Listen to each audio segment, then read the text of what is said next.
Is there a media agenda against Arsenal? What do I mean by the media? I'm talking journalists, I'm talking ex-pros, pundits. Do they have an agenda against Arsenal, or are Arsenal just inside our own heads? Are we seeing something that doesn't exist? Well, today we're going to investigate. And we're going to start a couple of seasons ago. We're going to start with an article in the Telegraph, and this really piqued my interest, I have to say, and I'll tell you why.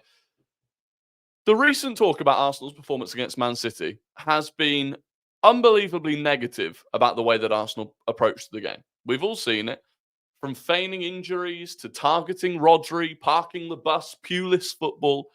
It's all been negative. I was watching The Overlap. Clive, who went on there, Arsenal fan, absolutely fantastic representative of Arsenal on there, having to defend the way that Arsenal played with 10 men against Man City, having to defend the dark arts. This is what we keep saying. We've seen that Premier League clubs are complaining to PGMOL against Arsenal using the dark arts. We've seen it. So let's just go back a couple of seasons. That's all it takes. 22-23 season when Arsenal top of the league and Man City come to the Emirates. In a game where they had 36% possession, by the way. Arsenal in the first half at the weekend had 34% possession. So really similar possession statistics. But this was how it looked in the media. Men against boys as Arsenal left bloodied by Man City. That's interesting, isn't it? Men against boys. And this is the running theme. So we'll scroll through. There's a bit of a kind of outline of what happened in the game. But it's when we get down here that it gets interesting. City also got into their opponents' heads. In the first half, Silva, Bernardo in particular, took turns to nibble at Saka. I like that. Nibble at Saka. So when Saka is targeted, in the same way that Arsenal supposedly targeted Rodri, it's just nibbling. Oh, just friendly, just a little nibble. But Arsenal have one case of Havertz running into Rodri, who, by the way, was trying to block him, and that's targeting. Oh, Arsenal wanted to injure him. Arsenal set out to hurt him. Now, interesting, Pep Guardiola has come out this morning or last night in a press conference and was asked directly, do you think Arsenal targeted Rodri? He said no. He thought the question was ridiculous. But the point is the media ran with that idea that Arsenal had targeted Rodri. But no, but when Saka, who is legitimately targeted regularly, that he's just the victim of a bit of nibbling. Just a bit of nibbling. They slowed the game down by wasting time, something Arsenal have been accused of. But again, wasn't a problem when Manchester City did it. And they stayed down after challenges. Note the phrasing of that. They just stayed down after challenges. When it's Arsenal players feigning injuries. But no. For Man City, they just stayed down after challenges. But this presumably is a problem. Presumably it's a problem. They got under Arsenal's skin. Game management or gamesmanship. Either way it worked. Oh, so it's not dark arts. It's gamesmanship. It's game management. Oh, great game management. And this was the running theme. Arsenal could not deal with that, which has to be a worry for Arteta, even if every criticism of them should be through the prism that no one expected them to be in this position this season. Again, there was this idea at the time that back then Arsenal was soft. Arsenal had a soft underbelly. Arsenal were naive. Arsenal weren't experienced enough. And you look at what we've done in the transfer market since then. Arteta has gone out and bought big players. He's gone out and bought physical, Havertz, Calafiori. He's gone out and bought big players. But the point is, look at the way that they describe it. How City flexed their muscles. An evening where Haaland stood tall. Kevin De Bruyne overshadowed Martin Odegaard. And Arsenal missed the physicality of the injured Thomas Partey. It was feisty, a little petty. And in the end, City did a job on their rivals. Ultimately, it's considered a great thing. City, big, experienced, physical. They don't reference dark arts, but that's exactly what they did. And Arsenal, soft, naive, immature, inexperienced. But then you look at the way that it's been spoken about since that game by the same sort of media. And an example I'll give you is something we had to get into on Twitter yesterday, remarkably. And I'll show you this now. But this was from The Athletic yesterday. And I almost couldn't believe it. This is a description written in The Athletic of Rodri's injury. Rodri's ACL, where he's gone to change direction and his knee has given way. Just when a game of football was threatening to break out, the games of shoving returned in the 16th minute when take one of a Manchester City corner was aborted after Thomas Partey, you ready for this? Thomas Partey followed Havertz's lead by clattering Rodri off the ball, this time with a knee to the upper part of the Spaniard's leg. Objectively, that did not happen. It then goes on, a rare moment of double dark arts. Have you ever heard that phrase before? Double dark arts. And one with serious consequences, as Rodri was forced off with an injury. Trying to paint the picture that Arsenal had targeted Rodri and that Arsenal were the reason that his ACL went when he went to change direction. It's a remarkable difference. And of course, they've not referenced when Haaland clattered into the back of Saliba when he wasn't getting the ball. They've not referenced when Haaland clattered Partey off the ball. They've not referenced Haaland throwing the ball at the back of Gabriel's head. But this was a double dark arts moment with serious consequences. Now, actually, I was surprised. Beyond that, this guy, Steve Madeley, immediately removed himself from the conversation, then blocked me. By the way, I've not said anything rude. I've not said anything abusive. I've just called out what was a really poor misrepresentation of the incident. Anyway, blocked me. Then eventually they did edit the article. They edited the article later. Now, they didn't leave an editor's note to say that they had changed the article. But they just changed the wording here to accidentally bumping Rodri off the ball. Problem was, they didn't change any of the other text. So it now makes no sense. Man City corner was aborted after Thomas Partey followed Havertz's lead by accidentally bumping Rodri off the ball. So he followed the lead of someone doing something accidentally, and then it left in the double dark arts moment, the double dark arts of accidentally bumping someone off the ball. So ultimately, what we're trying to get at here is how ridiculous the coverage is of Arsenal compared to Manchester City. Suddenly, we've changed our ways. We're no longer soft. That's bad. Now we're targeting players. We're no longer naive, but now we're feigning injuries. And the issue is, there is no way of Arsenal winning here. And that's where it feels like there's an agenda. Now, why might that agenda exist? There's numerous reasons. One of them, I think, is you look at who these people are, who the people in the media are. Arsenal in the Premier League, and this is quite a remarkable statistic, but I just want to bring it up. Arsenal in the Premier League versus the Big Six. Against Man City have no wins against us in the last 3 games. Against Spurs have no wins against us in the last 5 games. Liverpool, no wins against us in the last 4 games. Chelsea, no wins against us in the last 5 games. United, no wins against us in the last 3 games. You look at the pundits, the ex-pros, they've all got ties to these. The vast majority of journalists are fans of these clubs or work with these clubs. The ex-pros, pundits, they played for these clubs. And suddenly, those clubs aren't beating Arsenal. And they have a massive, massive problem with it. They talk about the goals that Arsenal are now scoring from set pieces. All of these dark arts, Arsenal have learned from other teams. And we learned it the hard way. Because when those teams used them against us and we complained, no, Arsenal are being soft. Arsenal complain too much. Arsenal are pathetic. I mean, even if you go back further, when we were having legs broken every other year, Eduardo, Diaby, Ramsey, and players mentioned that maybe some protection is needed. No, you're soft. But now Arsenal have a physical team that aren't going to get bullied. Wow, I don't know about this. We might have to look into the rules here. Martinelli stands his ground in the penalty box for a corner. Well, we might have to look at the rules here. Should that be allowed? Haaland is marking the front post where no one is instead of marking Gabriel. We tried Doku marking Gabriel first time round and Walker marking the second time round. But no, can't be our fault that we conceded. We've got to look into this. How do we stop Arsenal? Can't stop them on the pitch. How do we stop them off the pitch using the rules? And this isn't even to talk about the reaction to the red card.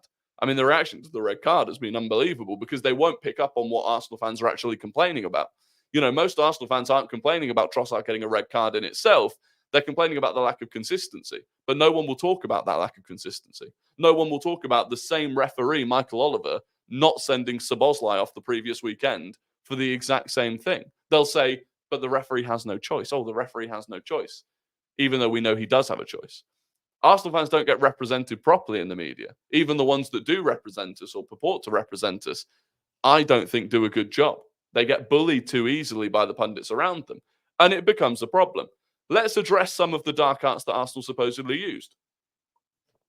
We've spoken about the corner routine, blocking the goalkeeper. Arsenal learned that. Brentford did it against Arsenal. Ramsdale got pinned down. Brentford scored. Arsenal fans complained. VAR looked at it. Goal given. Arsenal, stop being so soft. Aston Villa did it. Ollie Watkins stood in front of Ramsdale, reached behind his back, pinned him to the floor. Ball went in. Arsenal fans complained. VAR looked. Goal given. Arsenal, Stop being so soft. West Ham last season, Aaron Ramsdale nearly had his shirt pulled over his head by Thomas Souček as the ball was coming in. Arsenal fans complained, don't be so soft. Goal given. Oh, but Ben White touches Vicario's gloves. Well, we've got to look into this. It's remarkable. And some of it may just be that we've got the Arsenal rose-tinted glasses, or we've got the Arsenal bias and we see things that other people don't see. But there is absolutely a difference between the way that Arsenal are treated and the way that other clubs are treated in the media. Let's look at some of the other dark feigning injuries. This is one we've been accused of. Remember, when it was City, they were just staying down. When it's Arsenal, we're accused of feigning injuries. Well, okay, but Timber is not in the squad today to face Bolton Wanderers. He went off. He stayed down, and then he went off. Do you think Arsenal wanted to bring on Miles Lewis-Skelly, a 17-year-old already on a booking? No. But they had to take Timber off. Calafiori went down, cramp, taken off. David Raya was going down, had a knock, limped out of the stadium, not in the squad to face Bolton Wanderers tonight, might not be in the squad to face Leicester. So these were legitimate injuries that Arsenal players went down for. They weren't feigning them. Someone that did feign an injury was Rodri in the first minute. But again, you won't have heard much about that. It's not a problem for Rodri to do it. Haaland's antics, smashing through Saliba, Partey, bouncing the ball off Gabriel's head. Remember last year and the year before, the way that Arsenal celebrations were criticised in the media. So City score an equaliser, not a winner, an equaliser at home against 10 men. They go crazy. Haaland bounces the ball off Gabriel's head. Now, I've seen Lee Hackett, many other ex-referees, former referees, even some current lower league referees saying that should be a red card. It should be a red card for violent conduct, because where do you draw the line? If he did that not during a goal celebration, you'd see him get sent off. Now, I don't think it should be a red card, but it could have been. So it was funny, sure, but it was also irresponsible. That's not been questioned. That celebration's not been questioned. A Man City physio actually ran onto the pitch during the celebration. It's not been questioned. But Arsenal get a winner. Oh, Arsenal get a winner, whether it was Bournemouth a couple of seasons ago or some of the ones last season. Arsenal get a winner, celebrate it. Well, they're over-celebrating. Don't actually do anything wrong. Don't throw anything at the opposition. Arsenal are over-celebrating here. Not sure about this. Saliba kicked the corner flag. Arsenal got a fine for that, by the way. But again, the difference is so clearly obvious to someone if you support the club. And again, I'm not saying this doesn't maybe happen to other clubs, but we can see it.